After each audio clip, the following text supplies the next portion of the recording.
वंदे मातरम। आप सभी का नेटवर्क 10 में स्वागत है। मैं हूं संजय गिरी। खास कार्यक्रम ग्रामीण भारत। जी हाँ, क्योंकि भारत जो है वो ग्रामीणों में बसता है, और अगर हम भारत को देखें तो बिना गांव के भारत देखना भी ऐसा ही होगा कि जैसे कि आपके आंखें नहीं हैं। और आज इसी ग्रामीण भारत में हम बात करेंगे उत्तर प्रदेश के सहारनपुर जिले के, जी हाँ, सहारनपुर जिले के रामपुर मनिहारन क्षेत्र की। सहारनपुर हर कोई जानता है कि सहारनपुर क्या है और सहारनपुर के अंदर कितना पुराना जो सहारनपुर का है वो इतिहास है। लेकिन वहीं रामपुर मनिहारन जो है वो भी बड़ा महत्वपूर्ण है। महत्वपूर्ण इसलिए भी है कि वो शिक्षा का केंद्र भी है और यहाँ पर खासकर कृषि जो महाविद्यालय वो चर्चित है। और ये सहारनपुर जिले का एक हिस्सा है, और सहारनपुर लोकसभा का जो क्षेत्र है उसमें 5 विधानसभा क्षेत्रों में से एक ही है। लेकिन इसका राजनीतिक इतिहास भी बड़ा महत्वपूर्ण है।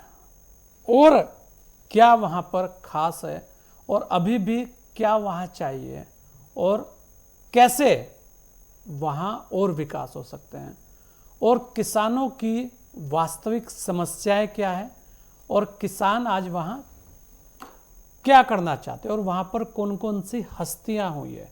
इन सभी के लिए आज हमारे साथ रामपुर मनिहारन से ही हमारे साथ जो खास मेहमान जुड़े हैं वो हैं हमारे साथ नवीन चौधरी जी हैं, पूर्व जिला पंचायत अध्यक्ष आप हैं। संदीप चौधरी जी हैं, पूर्व जिला पंचायत सदस्य आप हैं। डॉक्टर चंद्रशेखर जी हैं, प्रोफेसर हैं। और नुकुल चौधरी जी हैं जो प्रधान है चकवाली के। चकवाली भी अपने आप में बड़ा खास एक गांव है, उस पर भी बात करेंगे। पहले तो आप सभी लोगों का बहुत बहुत स्वागत है।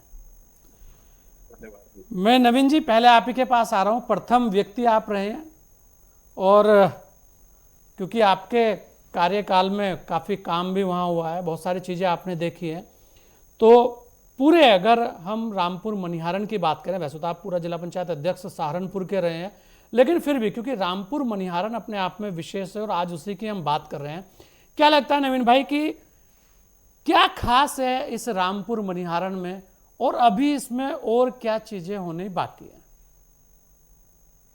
संजय जी, बहुत बहुत धन्यवाद आपका। आपने मुझे आमंत्रित किया। देखिए, रामपुर के विषय में केवल इतना कहना चाहूंगा कि पूरे जिला में, प्रदेश में और देश की बात नहीं करता। एक अमेरिका के राष्ट्रपति बिल क्लिंटन जी के व्यापारिक सहयोगी थे विनोद गुप्ता जी, जिन्होंने गोचर कृषि इंटर कॉलेज में शिक्षा पाई थी। और मेरे ख्याल में 11th का स्टूडेंट था तब, जब वो गोचर कृषि इंटर कॉलेज में आए थे। उन्होंने संस्था को बहुत बड़ा दान भी दिया था, और मैंने उनका भाषण सुना था। तो उन्होंने रामपुर मनिहारन के बारे में ये कहा कि जहां तक मैं घुमा हूं, और जो हमारे दिलो दिमाग में छवि है अमेरिका की, उन्होंने कहा कि अमेरिका में भी 20-30 वर्ग किलोमीटर का कोई ऐसा क्षेत्र उपजाऊ, संपन्न और सब चीजों से भरा हुआ, शिक्षा से, जल से, पर्यावरण से, अच्छे लोगों से, और जैसा यहाँ का वातावरण है, ऐसा कोई अमेरिका में भी इतना बड़ा पार्ट नहीं है जैसा आम से भी रामपुर मनिहारन। नवीन भाई, आम से भी, मतलब आम जन से भी और आम से भी। हाँ, बिल्कुल बिल्कुल जी। तो रामपुर मनिहारन के बारे में तो ये कहा जाए, देखिए, वहां पे शिक्षा का बहुत बड़ा सेंटर है। हमारे बुजुर्गों ने ऐसा काम किया कि पूरे देश में उसकी छाप है। जम्मू कश्मीर से लेकर कन्याकुमारी तक के जो स्टूडेंट्स हैं वहां से शिक्षा ग्रहण करी। वहां पे राजनीतिक लोग भी ऐसे ऐसे जिन्होंने ईमानदारी की छवि छोड़ी।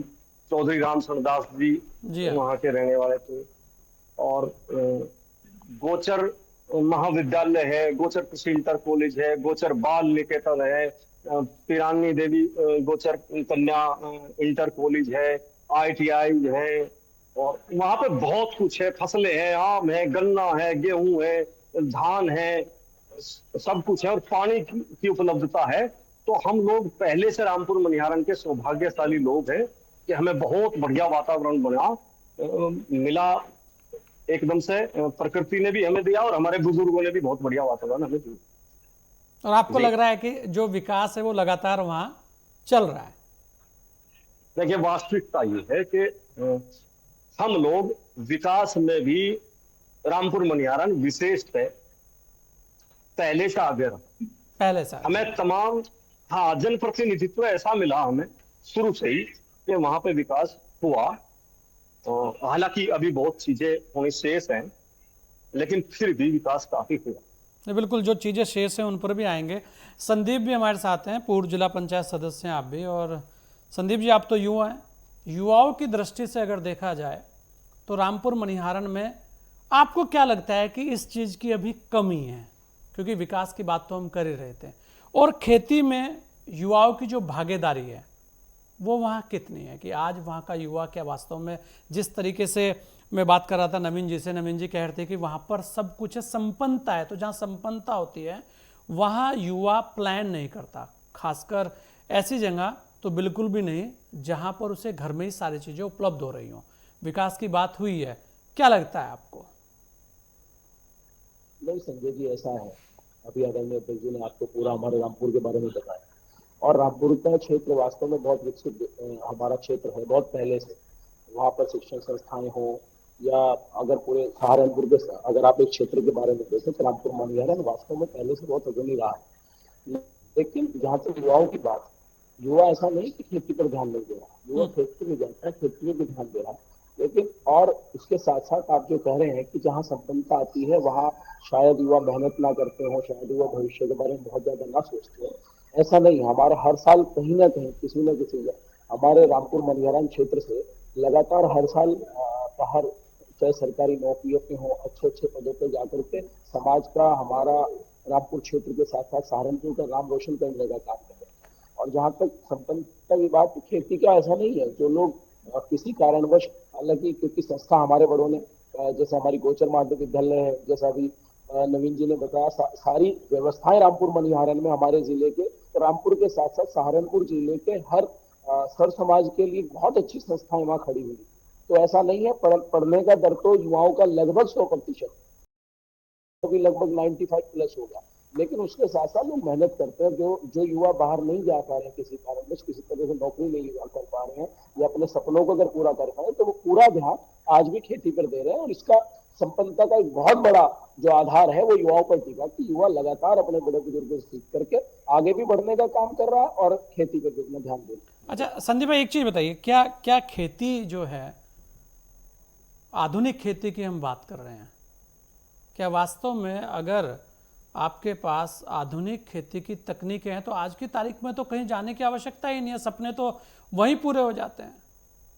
मैं प्लान की बात नहीं कर रहा, जाना चाहिए हर किसी को, हर किसी का अधिकार है भाई अपने आप को आगे उठ के जाने का। लेकिन वर्तमान की जो स्थितियां हैं अगर देखा जाए तो जो आधुनिकता है, अब खेती तो बड़ी एडवांस हो गई है। संदीप भाई। संजय जी, आप जहाँ बैठे हैं, जहाँ से आपको सब कुछ दिखाया जाता है, जहाँ बड़े बड़े लोगों में रहने का काम करते हैं, जहाँ आप रिपोर्ट्स देखते हैं, वो बड़े बड़े या तो सरकारों के रिपोर्ट्स होंगी या आईएएस अधिकारियों की रिपोर्ट होंगी, जो किसान को बहुत खुशहाल बनाने का काम करते हैं। देखिए, किसान आज की तारीख में हमारे यहाँ लगातार भूमि घटती जा रही है। पहले परिवार संगठित थे, बड़े परिवार थे, तो खेती बड़ी थी, खर्चे कम थे। आज जो एक सरकारी टीचर, सरकारी अधिकारी के घर का खर्च है, वो ये किसान के घर का खर्च है। और लगातार चूंकि परिवारों में विभाजन होकर के, परिवार पहले एक जगह रहते थे, अब विभाजन होने के कारण अगर 4 भाइयों के पास 100 बीघा जमीन थी, आज 25-25 है। उस एक भाई को भी अगर 2 बच्चे होंगे तो 12-12 बीघे जमीन, तो संपन्नता 10-12 बीघे जमीन से नहीं आती। ये बहुत बड़ी सरकारों की है कि किसान जो 5 बीघे का है उसको भी किसान मानते हैं, जो 100 बीघे का है उसको भी किसान मानते हैं। 5 बीघे के 10 बीघे के किसान हमारे यहाँ ज्यादा है। रामपुर की अगर बात छोड़ दे, रामपुर संपन्न क्षेत्र रहा है, लेकिन रामपुर के साथ साथ, और रामपुर में भी बहुत से गांव ऐसे हैं, और मैं हर समाज की बात कर रहा हूँ, चाहे वो शेड्यूल कास्ट के हमारे भाई हों, चाहे वो अन्य पिछड़े समाज के भाई, चाहे अन्य समाज के भाई हों। आज खेती का जो खेती की जो जमीनें हैं वो घट रही है। 5 बीघे, 10 बीघे, 15 बीघे में आज की तारीख में किसान खुशहाल नहीं रह सकता। तो ये बहुत बड़ी समस्या किसान के सामने है कि किसान दिखने को तो किसान है, जब आप कहीं पर एग्जीबिशन करेंगे तो एक किसान आएंगे, साहब मेरे यहाँ 100 क्विंटल का गन्ना हो गया, 100 बीघे का एक 100 क्विंटल का बीघा हो गया, साहब मेरे यहाँ देखो 10 किलो का एक 5 किलो का आम हो गया। ये सबके लिए नहीं है। और जो रिपोर्ट तैयार कर दी जाती है, जो सरकारों की दिखाई जाती है, जो किसान के लिए, जो किसान के लिए जहां से नीति बननी है, वहां जाकर के जब ये चीजें दिखाई जाती है तो वहां बैठ करके आप जैसे लोगों को लगता है, संजय जी जो आपने कहा है कि हम लोग शायद बेकार है, नहीं तो बाग में पड़े रहे। आम की बात आप कर रहे थे चेयरमैन साहब से कि आम के बाग में ट्यूबवेल चला के पड़े रहो और अपना अच्छे से बाग वगैरह बेच लो, या गन्ने वगैरह हमारा कई 3 लाख का होता है, लेकिन साथ ये बहुत कम जो है किसी गांव में मुश्किल से 10 या 5% लोग ऐसे हैं। उसी की तो बात कर रहे हैं। अगर बात कर रहे हैं संदीप जी ये बात कर रहे हैं तो इसलिए कर रहे हैं, ये आप बता रहे हैं तो इसलिए बता रहे हैं कि हम ये भी पूछ रहे हैं कि वास्तव में है क्या, रामपुर मनिहारन में चाहिए क्या। संपन्नता की बात केवल इतनी हुई है कि आज वहाँ पर कहा गया है कि भाई वहाँ पर ऐसी कोई दिक्कत नहीं है कि वहाँ पानी की कमी आ रही हो, या आधुनिकता में खेती करना चाह रहा हो आदमी की उसको वो सुविधाएं ना मिल पा रही हो, इतनी बात हुई है। बाकी तो अभी तो युवाओं को देश का भविष्य लिखना है भाई, उसे तो छोड़ना ही पड़ेगा। बहुत सारी चीज़ें हैं और बढ़ता जो कुनबा है वो भी चुनौती भी है, लेकिन उसके अलावा वो एक ताकत भी है। ये बहुत सारी चीज़ें हैं। मैं नकुल चौधरी जी जो प्रधान हैं हमारे चकवाली जी से, नकुल जी क्या लगता है आपको, क्योंकि यहाँ पर बात हो रही है, अगर मैं बात करूँ शिक्षा के क्षेत्र की और खासकर बेटियों की शिक्षा को लेकर, उसे लेकर आपको क्या लगता है कि अभी जो पूरा रामपुर मनिहारन है, हम उसी की बात कर रहे हैं, सहारनपुर पर नहीं आ रहे हैं और ना ही उसके आसपास अभी जा रहे हैं। अभी तो ये बात कर रहे हैं कि वहाँ आपके यहाँ क्या लगता है आपको कि बेटियों की शिक्षा को लेकर कितनी अभी स्थिति सुधरी है और कितना सुधार होना भी बाकी है। और जिस गांव के विकास की मैं बात कर रहा था, वो गांव के विकास थोड़ा सा एक अलग दिशा में चला गया, लेकिन फिर मैं आपके पास ही आ रहा हूँ कि जो गांव का वास्तविक विकास होना चाहिए उसकी क्या स्थिति है जी। सबसे पहले तो आपका धन्यवाद गिरी साहब, और आपका सवाल जो है बड़ा अच्छा है कि गांवों का विकास महिलाओं के प्रति किस प्रकार का है, अभी क्या महिलाओं की बेटियों की स्थिति है। तो आप समझिए पहले से तो हमारी स्थिति महिलाओं को लेकर के बहुत बेहतर है। रही बात आपका एक सवाल था अभी संदीप जी से कि क्या चाहिए युवाओं को, जो शिक्षार्थी उनको, तो अब आप देख लीजिए जो युद्ध है वो अब हथियारों को मतलब केवल हाथ के बल का युद्ध नहीं रहा, तो हमें अब एजुकेशन में भी आगे बढ़ना होगा। हमारा जो 3000 वर्ष पहले हमारा इतिहास रहा है कि हम बड़े भारत गुरु कहा जाता था, भारत देश को विश्व गुरु कहा जाता था, वैसे ही तो अब हमें एस्ट्रोनॉमी लैब हो, जैसे साइंस लैब हो, उन पर काफी काम करने की जरूरत है, क्योंकि अब युद्ध केवल कंप्यूटर से चलता है। आप देख लीजिए ड्रोन आते हैं, कहीं भी धमाका करते हैं, चले जाते हैं। तो हम गांव में केवल जो प्राइमरी और जूनियर के स्कूल के भरोसे बैठे हैं बच्चों को लेकर के, उसमें हमारे शिक्षक अच्छे हैं, लेकिन हमारे पास सुविधाएं और होनी चाहिए, हमारे पास इस प्रकार के संसाधन खड़े होने चाहिए जिससे हम बच्चों को वो चीजें दे सकें जिससे बच्चे देश का विकास करें। तो नकुल जी जो पूरे अगर क्षेत्र की बात करें, वहाँ जो बेटियों के लिए स्कूल की व्यवस्थाएं हैं वो कैसी है, मतलब महाविद्यालयों की अगर हम बात करें या डिग्री कॉलेज की हमारे यहाँ पर सर, हमारे यहाँ पर बेटियां पहले से ही शिक्षित हैं। हमारा रामपुर क्षेत्र 2 नदियों के बीच का क्षेत्र है, दोआब का क्षेत्र है, बड़ा विकसित क्षेत्र है, लेकिन कई बार संपन्नता जो है खुद के लिए, स्वयं के लिए एक दुश्मन साबित हो जाती है। कई बार सुविधाएं इंसान को पीछे हटा देती हैं। आपने देखा हो देश के वो भाग जहाँ बारिश नहीं होती थी, उपजाऊ जमीन ही नहीं थी, वो लोग व्यापार में आगे निकल गए। तो अब वो आगे इतने निकल गए, उनसे कंपटीशन अगर हमें क्रैक करना है तो हमारे बच्चों को व्यापार की ओर, साइंस की ओर, बेटियों को आगे ले जाने की ओर, जैसे अभी बागडोर युद्ध में हमारे भारत देश के प्रधानमंत्री ने 2 बेटियों को सौंपी थी, तो वैसे ही हमें बहुत सारी बागडोर जो है अब बेटियों को सौंपनी होंगी और नए रूप में आगे बढ़ना होगा, तभी भारत संपन्न होगा। बिल्कुल, संपन्नता तो बहुत जरूरी है। मैं डॉक्टर चंद्रशेखर जी, आप तो प्रोफेसर हैं, तीनों लोगों को आपने सुना भी, उसके बाद इनके पास फिर एक बार जाऊंगा। आपको क्या लगता है, यहाँ मैं बात कर रहा था कि शिक्षा के क्षेत्र में कितना काम होना अभी बाकी है। मैं सीधा सीधा सवाल आपको, क्योंकि आप तो प्रोफेसर हैं, बहुत सारी चीज़ें बड़े अच्छे से बता पाएंगे। शिक्षा के क्षेत्र की बात कर रहा हूँ मैं, क्योंकि जो बात कहीं ना कहीं संदीप ने कही या नकुल जी ने कही, उसमें यही है कि है अभी बहुत सारी आवश्यकताएं हैं। और एक बहुत अच्छी बात की है कि आज लैब की आवश्यकताएं हैं, साइंस लैब की आवश्यकताएं हैं। लेकिन ये सब कब, जब हमारे जो जनप्रतिनिधि हैं वो वास्तव में इस बात को रखें और कॉलेज जो है वो इस चीज़ को समझें कि आज का युवा चाहता क्या है। तो आप तो प्रोफेसर हैं, आप ज़्यादा अच्छे से वहाँ पर बता पाएंगे कि वास्तव में आज भी इस चीज़ की आवश्यकता है। नमस्कार संजय जी, मैं आपको बताना चाहूँगा रामपुर मुजारान, जैसे कि मेरे पूर्व वक्ताओं ने बताया है, बड़ा प्रोस्पेरस एरिया है और यहाँ पर 1947 में एक शिक्षा के रूप में, प्राइमरी स्कूल के रूप में शिक्षा शुरू की गई थी माननीय मुल्तान सिंह वर्मा जी के द्वारा। और आज वो बढ़ते बढ़ते post graduation up to PhD तक वहाँ पर एजुकेशन प्राप्त कर रहे हैं बच्चे। इंटर कॉलेज और उसके बाद डिग्री कॉलेज गोचर महाविद्यालय के रूप में इस एरिया में 1959 में यहाँ पर स्थापित हुआ था। और यहाँ के लोकल छात्रों ने और बाहर के बहुत छात्र, दूसरे प्रदेशों के छात्रों ने भी यहाँ से शिक्षा ग्रहण कर करके कुछ पदों पर आसीन हुए हैं। जैसा कि आप अभी लड़कियों के एजुकेशन, महिलाओं के एजुकेशन की बात कर रहे थे, तो क्योंकि मैं इसी महाविद्यालय में पढ़ा हूँ और 19 वर्षों से मैं शिक्षण का कार्य भी कर रहा हूँ, 8 साल तक प्रिंसिपल भी इस कॉलेज का रहा हूँ, तो मैंने वो समय भी देखा जब एक भी लड़की पूरी क्लास में नहीं होती थी। लेकिन आज हम सौभाग्य से महिला सशक्तिकरण के माध्यम से आज लगभग 70% लड़कियां महाविद्यालय में है, लगभग 30% लड़के ही बचे हैं। तो ये यहाँ के ग्रामीण महिलाएं जो हमारी छात्राएं हैं वो यहाँ पर आकर शिक्षा ग्रहण कर रही है। और जहाँ तक आपका विकास कौशल का बात है, टेस्टिंग का बात है, लेबोरेटरी का बात है, तो हमारी जो शिक्षा न्यू एजुकेशन पॉलिसी है, न्यू एजुकेशन में सिर्फ यही आधार रखा गया कि शिक्षा को कौशल से जोड़ा जाए और जहाँ भी स्थानीय जो आवश्यकता है और जो वो कर सकते हैं उसी के अनुरूप हमारे जो प्रोग्राम्स हैं या ELP है, लर्निंग प्रोग्राम्स हैं, उसी के हिसाब से पूरा सिलेबस हमारा बनाया जाए। तो इसी को देखते हुए हमने यहाँ पर किसान आधारित जो भी एरिया है, वास्तव में तो एक गाँव ही था रामपुर मुजारान, उसके बाद तहसील हो गया, बड़ा कस्बा हो गया, लेकिन इसमें सबका जो योगदान है वो शिक्षण संस्थान का योगदान है कि आज रामपुर मुजारान का नाम पूरे देश और विदेश के नक्शे पर आज है। तो इसी को लेकर के हमने बहुत सारे प्रोग्राम डेवलप किए हैं, जैसे मशरूम कल्टीवेशन का है, वुड कार्विंग का है, सोइल टेस्टिंग का है।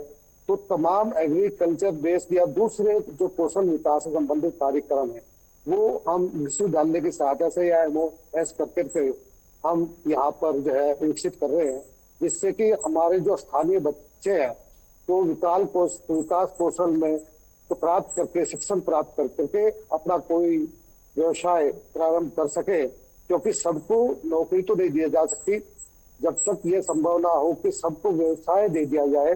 तो इसी को ध्यान में रखते आगे हमारा महाविद्यालय भी उसी प्रकार के कोर्स डिजाइन कर रहा है और मुझे पूर्ण आशा है कि जो हम कोर्स डिजाइन कर रहे हैं वो हमारे क्षेत्रीय जो बच्चे हैं उनको पूर्ण लाभ होगा।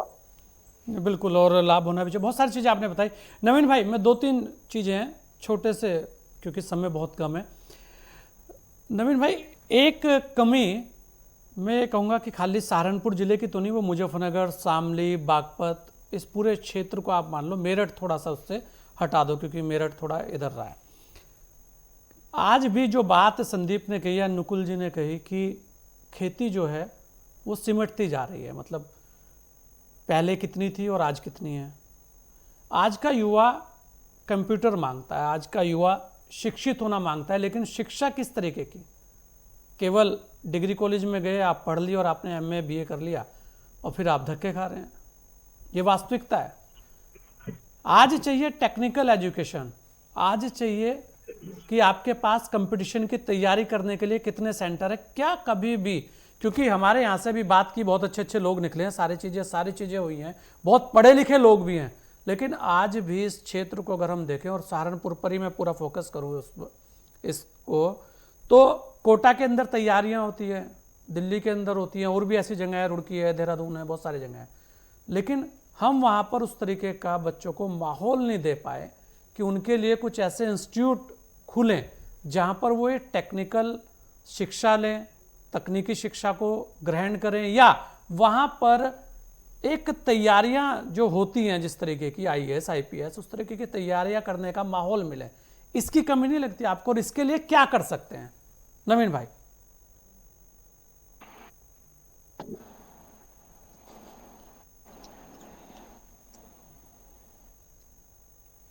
नवीन जी, आवाज आ रही है मेरी? हेलो हेलो, संजय जी, आपको मेरी आवाज आ रही है? हाँ, आ गई जी।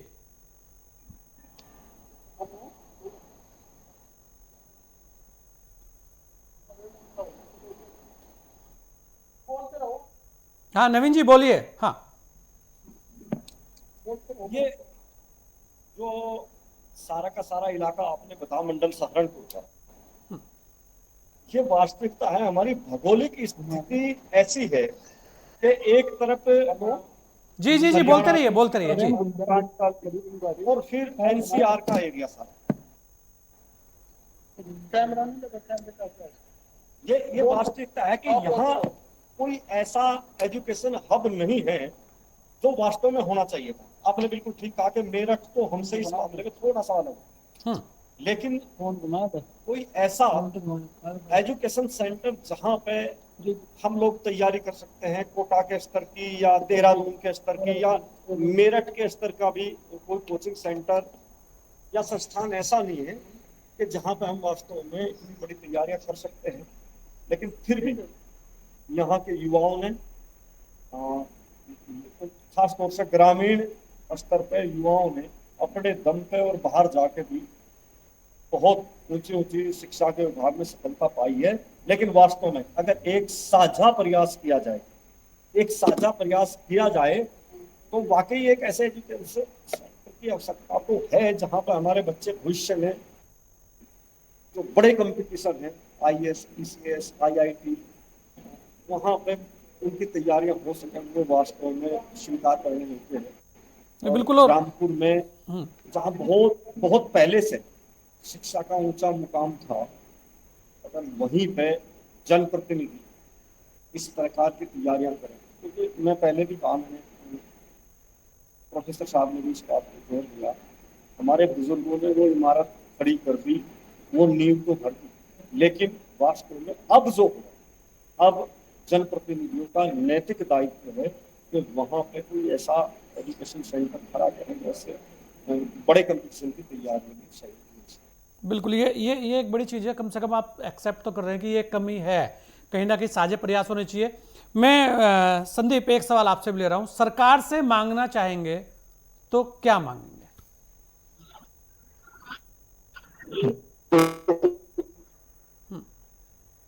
संदीप जल्दी से अपनी बात। कार्यक्रम ग्रामीण भारत जी, और ग्रामीण भारत केवल दो ही चीजों से आगे बढ़ सकता है, किसान। देखिए, अगर एक्सेप्शनल कोई चीज करे, हाँ, अगर 1-8% को छोड़ दें तो बच्चे तो रिक्शा वालों के भी आईएएस बन लें, बच्चे तो गरीब घरों के भी आईएएस पीसीएस बन लें, तो उनका हुनर है, उनकी काबिलियत है। लेकिन जहां तक ग्रामीण भारत की बात है, किसान और युवा की अगर हम बात करें तो सरकार का इतना बड़ा फेलियर रहा है, जब सरकारों से मांग करने की बात है। अब हमारा जो किसान का बच्चा पुलिस की तैयारी करता है, फौज की तैयारी करता है, उनको घटा करके आपने उनकी नौकरी अग्निवीर जैसी उनके सपनों को तोड़ने का काम कर दिया। जो युवा सुबह किसान का बच्चा, उसकी औकात नहीं है बेचारे की दिल्ली मुंबई जाने की। वो क्या करता है कि सहारनपुर में कोचिंग करेगा, सुबह 4 बजे उठेगा, स्टेडियम में चक्कर लगाएगा, लेकिन उसके सपनों को तोड़ करके आपने 4 साल की अग्निवीर योजना कर दी, 4 साल बाद आप बेकार करें। जहां तक किसान की बात आप देखिए, सहारनपुर में भी आपने आम की बात करी, आम के साथ साथ पॉपुलर की यहाँ पे बात है। किसान आज हाल फिलहाल जहां मैं बैठा हूं, जिस दिन की मैं बात कर रहा हूं संजय जी, आज भी सहारनपुर के साथ साथ आसपास का किसान को खाद नहीं मिल रहा है।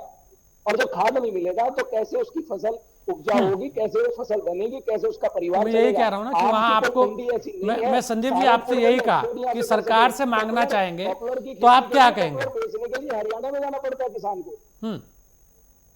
मैं यही कह रहा था कि आपको मांगना चाहेंगे तो सरकार से क्या मांगेंगे। चलिए, क्योंकि समय खत्म है, मैं डॉक्टर चंद्रशेखर जी आप कुछ कहना चाह रहे थे, जल्दी से बोलिए जी। मैं ये कह रहा था, जैसे आप कह रहे कि दिल्ली, देहरादून या मेरठ के मुकाबले सहारनपुर में हमारे कोई कोचिंग इंस्टीट्यूट नहीं है, ना कोई सुविधा है। ये बात बिल्कुल सही है कि ये सहारनपुर में जो है सबसे कम सुविधा है आसपास के एरिया को देखते हुए।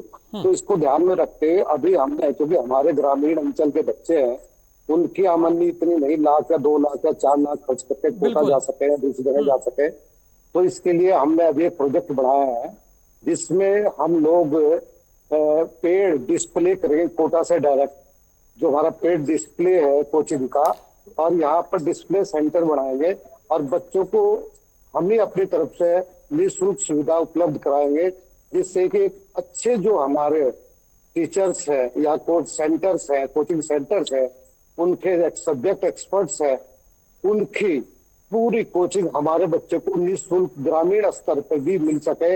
ये हमारा प्रयास है बिल्कुल। और ये प्रयास होना चाहिए। मैं नकुल जी से भी ले लेता हूँ। नकुल जी, कितने सहमत हैं आप कि एक सामूहिक प्रयास होना चाहिए कि वास्तव में जिसकी आवश्यकता है, चलिए संदीप जी ने कहा खेती के लिए खाद नहीं मिल रहा है, तो उस पर भी बात होनी चाहिए और खाद मिलना भी चाहिए, किसान के लिए खाद सबसे ज्यादा जरूरी है। लेकिन यहां पर बात यह है कि शिक्षा का स्तर बढ़ेगा तो अपने आप बहुत सारी समस्याओं का समाधान हो जाएगा। नकुल भाई जल्दी से अपनी बात रखिएगा।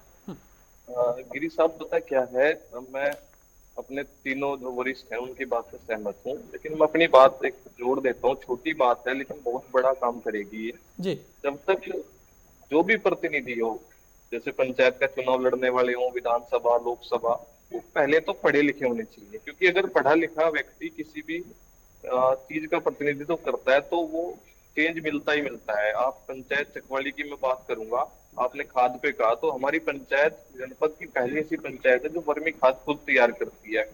तो कई सारी चीजें आप गांव में तैयार कर सकते हैं, अपने क्षेत्र में तैयार कर सकते हैं, लेकिन उसके लिए पढ़ा लिखा होना जरूरी है। आपने किसी एडिटर को रखा या किसी पत्रकार बंधु को रखा अपनी कंपनी में, चैनल में, तो आप इंटरव्यू लेते हैं।